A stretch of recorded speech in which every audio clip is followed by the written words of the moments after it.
Se você é feminista, já pula esse vídeo pra você não se estressar.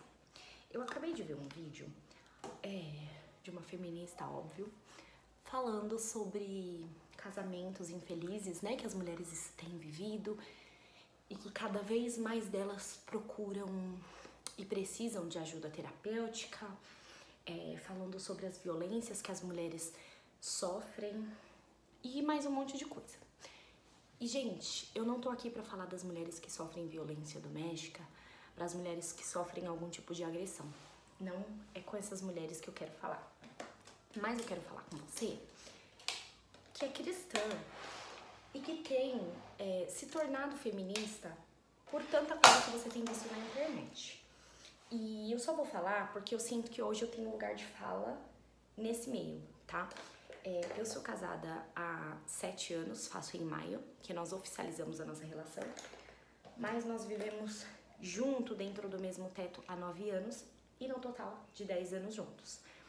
Quando eu me relacionei com meu esposo, eu estava afastada, então automaticamente, né, gente, eu não tive um relacionamento, eu não estava tendo uma vida cristã, obviamente eu não vivi as práticas cristãs. Certo. E no namoro, nós já dávamos sinais de que os dois precisavam de muita terapia, que os dois precisavam da terapia de Cristo. E, enfim, nesse meio tempo, nós engravidamos quando a gente tinha um pouquinho, eu descobri uma gravidez quando eu tinha um pouquinho mais de 1 ano juntos, né? Inclusive a gente tinha começado a morar junto, fazia mais ou menos 1 mês, quando eu descobri que estava grávida.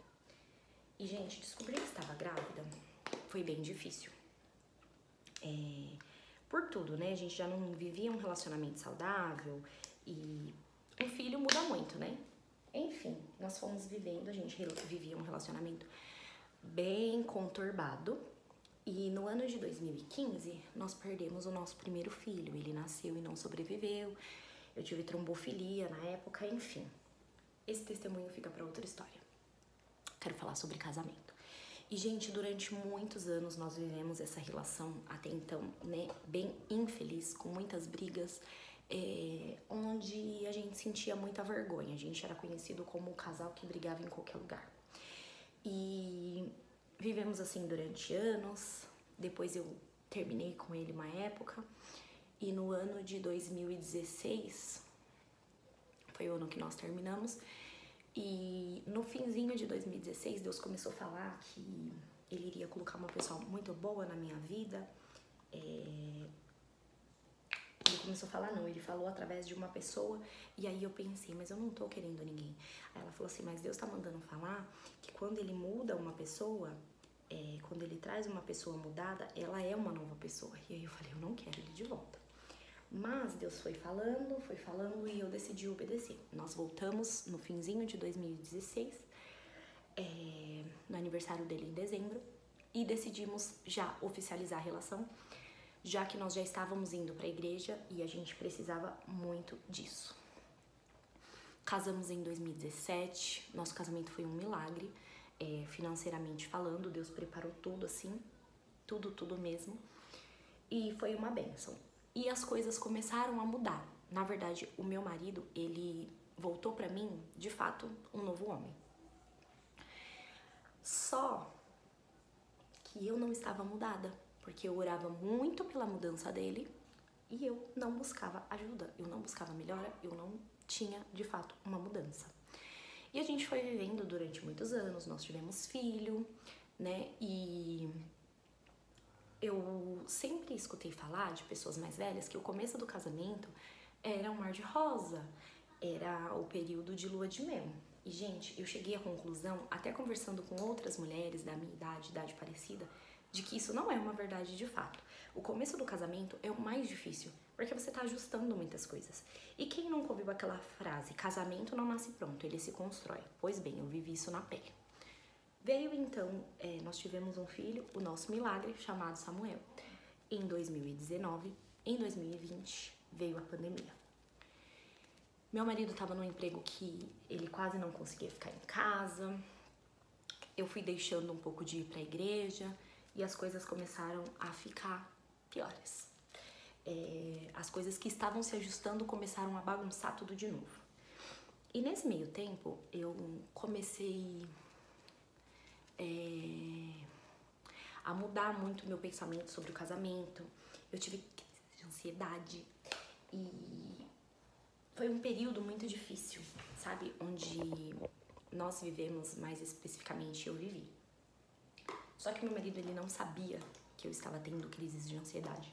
Então, automaticamente, ele não iria me ajudar, porque ele não sabia. E quando eu falei, as crises já não tinha mais controle. Foi um período, de fato, muito difícil. E aí, onde eu quero chegar? Eu fui ficando cada vez mais chata. Quem nunca escutou que a mulher tola destrói e a sábia constrói? Pois bem, no meu pensamento, aquela mulher de Provérbios, ela era uma mulher que ficou lá naquela época. Era impossível resgatar aquela mulher. E eu nem sentia vontade de fato. A primeira vez que eu li Provérbios, eu senti raiva da mulher de Provérbios 31. A segunda vez que eu li Provérbios inteiro, já estudando um pouco mais avançada na fé, eu falei, Jesus, eu nunca vou conseguir ser essa mulher. A terceira vez que eu li Provérbios, eu falei, eu quero muito ser essa mulher. E eu não li a quarta ainda, então não tem a próxima. E pra mim era extremamente impossível por tudo que eu vivia, né, até então. E, gente, eu comecei a ficar cada vez mais chata. Eu reclamava por tudo, exatamente tudo. E aí é onde eu quero chegar. Eu vejo muitas mulheres hoje falando mal do casamento, falando mal do marido, reclamando de tudo, coisas que eu fazia. E até então, parece que só o marido erra. Parece que, de fato, ela vive com um homem. Só que quando você vai ver a história a fundo, não é bem assim, né? Porque eu acredito muito que nesse tempo aí de feminismo tão em alta e todas essas coisas, as mulheres têm se colocado muito como vítima. E você só descobre isso, você mulher cristã, quando você decide buscar Deus da maneira correta. Porque enquanto eu ficava, Senhor, muda meu marido, muda meu marido, muda meu marido, Deus mudou mesmo, por misericórdia. A mim e a ele, porque a mudança foi para ambos. Só que Deus já tinha mudado meu marido há alguns anos e eu continuava do mesmo jeito, chata, insuportável, brigando.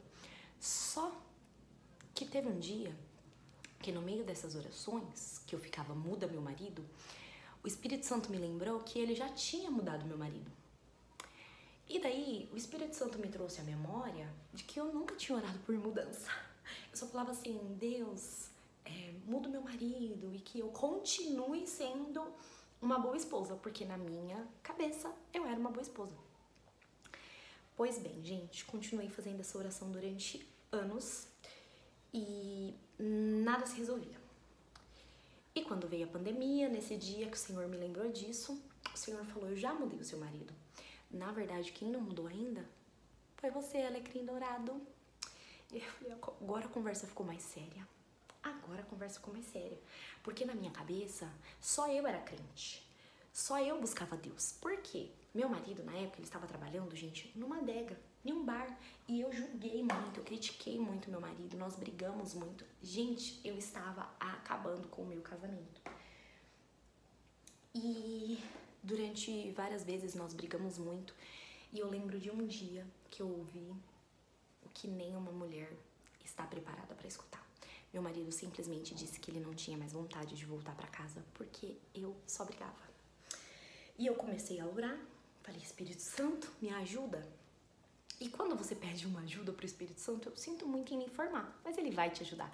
E ele vai te mostrar exatamente aquilo que precisa ser mudado, aquilo que precisa de transformação. E nesse dia eu comecei a minha oração, muda meu marido, Senhor, e o Senhor começou a me apontar tudo aquilo que eu também precisava mudar. E eu descobri que eu era mulher rixosa, que viver comigo era melhor do que viver numa casa com goteira. Aliás, eu nem lembro a passagem, eu só sei que viver comigo era o ó do borogodó. Eu não conviveria comigo. E eu lembro que nesse dia, a minha oração, que era pra ter durado tipo uns 20 minutinhos, durou horas. Eu me joguei no chão e eu chorei muito, eu pedi perdão pro Senhor e eu senti que eu precisava pedir perdão pro meu marido, só que você se arrepende, você ora, só que você esquece do mal que você causou pro outro. E aí você acha que o outro tem que te perdoar e vai esquecer de tudo na mesma hora. E não é assim, minha querida. Não é assim. E daí eu fui orar, Deus me perdoa, e nananana. E Deus perdoa, né, gente, de fato. Só que, assim como Davi pecou, ele continuou sendo segundo o coração de Deus, Deus o perdoou, Deus não te livra da consequência. E daí eu fui pedir perdão, tudo, e meu marido começou a me lembrar das coisas que eu já tinha dito pra ele. Cada coisa pesada. Que outro homem teria feito, sabe o quê? Dado o pé. Metido o pé. Enfim, gente, começou o processo de transformação verdadeiro em mim. Porque até então, né, o alecrim dourado aqui achava que só o marido errava. E eu comecei de fato me arrepender, eu comecei a orar muito e começou um processo de transformação em mim e eu tive que pedir perdão por muitas coisas. Só que eu não só pedi perdão. Fora o perdão que você pede, aí começa o processo de restauração, você precisa mostrar a sua real mudança, né? E daí foi todo um processo. E onde eu quero chegar? Gente, acho que foi no ano de 2022, foi isso mesmo, na virada do ano.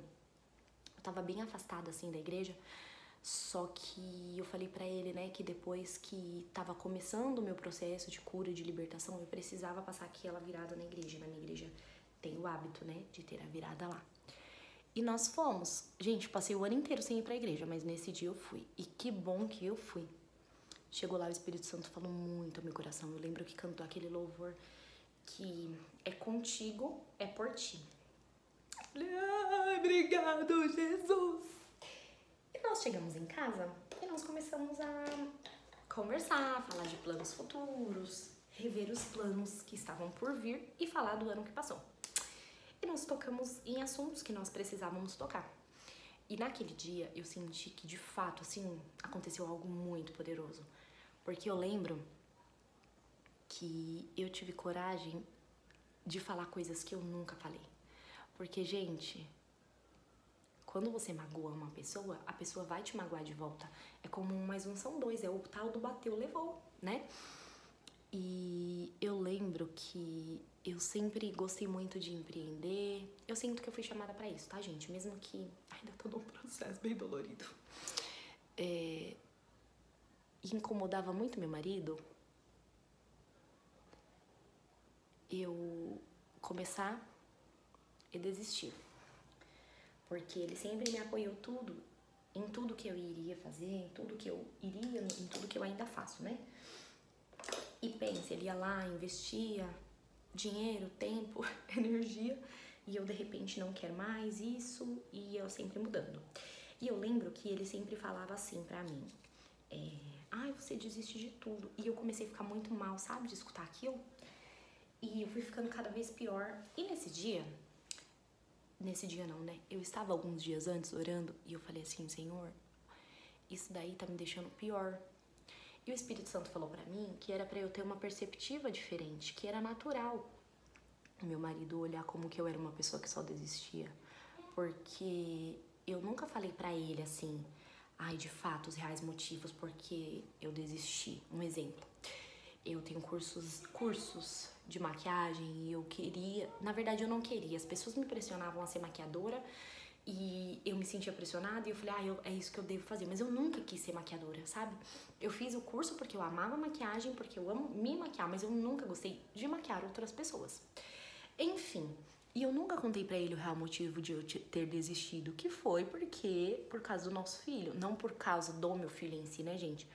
Mas pela maternidade. Enfim, então, fora todas as brigas. Gente, é um conjunto de coisas quando você tá vivendo mal, né? E daí nós conversamos, e aí eu peguei e falei pra ele, eu falei, hoje você me vê como uma pessoa que só desiste, mas eu me vejo como uma pessoa que já tentei várias coisas diferentes, enfim. Por que eu tô falando disso? Porque foi a primeira vez na vida que eu consegui ser sincera com meu marido, sem ficar fazendo rodeios. Porque quem nunca já escutou do marido que, fala logo o que você quer falar. A gente tem mania de ficar fazendo rodeio. A gente quer falar sobre esse lápis, aí a gente conta a história do lápis. Ele não quer ouvir a história do lápis.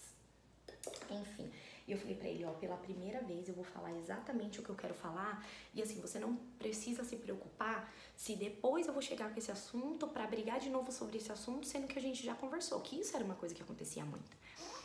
E daí eu falei, gente, tudo que tava engasgado, mas assim, numa conversa tão leve, tão gostosa, ele também. E a gente saiu dali leve. E naquele dia eu senti, agora vai. E de fato as coisas foram. E o vídeo já tá bem maior do que eu gostaria, mas eu vou chegar na parte principal. Talvez você esteja aí se aconselhando com pessoas erradas, porque quando a gente teve essa conversa, que eu falei, agora vai, eu falei, mas Espírito Santo, eu sinto que eu ainda tô, né, no processo, me ajuda aí. Deus começou a me mostrar as coisas erradas que eu tava fazendo em todo esse processo. E como eu já falei antes, e vou repetir, eu era o problema da relação. O Espírito Santo falou pra mim, como é que você vai conseguir mudar se você tá se aconselhando com feministas? Como você vai conseguir? Como você vai conseguir mudar se você não tem orado, se você não tem buscado, se você não tem se aproximado de mulheres que buscam ser melhores na minha palavra, naquilo que eu ordeno? Você não tem cumprido as ordenâncias. Quem nunca escutou aquele negócio de é fácil ser uma mulher submissa quando o homem ama a esposa como Cristo amou a igreja? Mas vem cá, Deus não falou assim, seja submissa ao seu marido se ele te amar como Cristo amou a igreja. Deus não falou pro homem, ame a sua esposa como eu amei a minha igreja, se ela for submissa. Você faz a sua parte. Mas se o outro não fizer, problema dele, ele que vai se ver com Deus, entendeu? Vai orar, amiga, vai orar. E eu vim orando por diversas coisas que eu tenho vivido e experimentado nos últimos anos. Hoje pela manhã, por exemplo, aconteceu uma coisa muito legal. Gente, que eu tô falando de ser chata. Aquela mulher que só reclama da casa, das coisas, de piriri, pororó, sabe? E eu fui parando de reclamar. Eu ainda reclamo, gente. Eu sou mulher, eu acho que isso tá enraizado. Mas isso acontece com menos frequência. E ontem à noite, nós fomos pra igreja. E eu tinha esquecido algumas roupas pra colocar na varal, né? E esqueci na máquina. E daí, hoje pela manhã, mas aí eu lembrei bem na hora de dormir mesmo. Eu falei, não vou colocar agora, se ficar pedido eu vou lavar de novo. Mas eu não vou colocar agora, porque é isso, você se tornar mais leve. Porque se fosse antes, eu ia já falar assim, tem umas roupas aqui que precisa colocar no varal. Mas se eu não colocar, ninguém coloca, né? Também não vou colocar não. Não tô nem aí, entendeu? E simplesmente eu falei das roupas, aí a gente foi dormir. Hoje pela manhã, ele me pediu, nós levantamos juntos hoje, não é uma coisa que acontece sempre. Ele me falou, amor, faz um cafezinho com leite pra mim. E eu falei, por que não, né? Enquanto eu fui fazer o cafezinho com leite pra ele, aí eu fui retirar os lixos. E enquanto eu tava tirando os lixos, ele me perguntou se tinha roupa pra colocar no varal. Acho que ele lembrou do que eu disse ontem à noite. E eu disse que sim, ele foi já ver as roupas. Aí ele falou, vou colocar. Eu falei, só vê se não tá fedida, porque se tiver eu vou precisar lavar. Enfim, gente, meu marido colocou todas as roupas no varal, levou o lixo, e aí ele até falou, lá vai eu levar lixo de novo. Aí eu falei, amor, não sei se você tá vivendo ou levando lixo, né? Por quê? Gente, na minha cabeça, sempre funcionou assim. Se eu limpei a casa, ele que tem que levar o lixo. Por quê? Isso é uma regra? Por quê que a minha regra tem que valer? Mas na cabeça dele se ela já limpou a casa, por que ela já não leva o lixo? Então, lixo aqui em casa foi uma briga durante anos. E às vezes ainda tem uma discussão, né? Não vou aqui, falar que tá tudo perfeito. Não, amiga. Ainda temos problemas. Mas foi uma briga durante anos. Só que de uns tempos pra cá, eu tenho, assim, pelo menos 98% das vezes, tentado ser mais leve. E às vezes, quando ele não leva, eu deixo, levo depois. E assim vai. Eu tipo, falo, amor, você esqueceu o lixo hoje, né? De uma maneira leve. Tanto que teve um dia que eu lembro que eu acordei e ele tinha deixado meias, tipo, sem ser dentro do cesto, roupa, tinha lixo, que ele tinha esquecido o lixo e mais alguma outra coisa. E eu lembro que eu acordei de TPM. Já tinha mudado, tá? Isso não tem muito tempo não. Eu acordei de TPM, estressada. Saí tirando foto de tudo. E mandei pra ele. Eu falei assim, assim fica difícil, né? Depois não sabe por que eu não tô sobrecarregada. Gente, na hora que eu mandei isso, o Espírito Santo falou assim, vocês tomaram café da manhã juntos. vocês tiveram uma manhã maravilhosa. Quando ele vê isso daí, você vai acabar com o dia dele. E aí eu chorei, falei que dê tempo de apagar, que ele ainda não tenha visto. Obrigada, WhatsApp, por hoje ter a opção apagar. Meu marido vai descobrir isso só depois de ver esse vídeo, se ele ver. E daí eu falei, nossa, verdade, eu apaguei todas as mensagens, não reclamei. Gente, nesse dia, de fato, meu marido tinha tido um dia de cão. Então, eu contei toda a minha experiência, porque talvez alguém que vá ver esse vídeo precisasse escutar. O Espírito Santo me incomodou muito, fui tomar meu banho agora de manhã e isso ficou na minha cabeça, pra dizer que cuidado com as feministas que você tem seguido na internet, né? Nas redes sociais, com quem você tem se aconselhado, em quem você tem baseado seus conselhos. Pensa se a vida que elas vivem hoje é a vida que você quer viver. Porque eu sou filha de pais separados. Então, o meu esposo, ele também é filho de pais separados. Então, nós não aprendemos ser casados. Nós não aprendemos nos nossos lares ser marido e mulher. Então, durante anos, eu julguei muito meu marido por coisas que eu também não sabia. Ele não sabia ser pai, afinal, ele não teve convivência de pai. Eu não sabia ser mãe, porque apesar de eu ter tido convivência com a minha mãe, isso é outra história, foi muito difícil, né? Os meus pais separaram muito cedo, os deles também. Então, assim, talvez você esteja julgando uma pessoa que enfrenta os mesmos problemas que os seus e que precisa de ajuda tanto quanto você. Era o nosso caso. E nós só vencemos e continuamos vencendo todos os dias quando a gente percebeu que nós não éramos inimigos um do outro. Sabe aquele filme Quarto de Guerra? Tá lutando com o inimigo errado. E eu só entendi isso, eu só passei a viver coisas novas quando eu não só entendi, porque às vezes você entende, você sabe, mas você não aceita, você não decide viver aquilo. E é muito difícil. É muito difícil. Casamentos são difíceis, divórcios são difíceis. Escolha o seu difícil, né? Então, o Espírito Santo tocou muito no meu coração para falar sobre isso hoje. Eu espero que tenha falado com você. Eu espero que tenha falado com pelo menos uma pessoa aqui, porque se pelo menos uma pessoa escutar isso e ela decidir colocar em prática, já valeu. E é isso. Tenha um dia abençoado.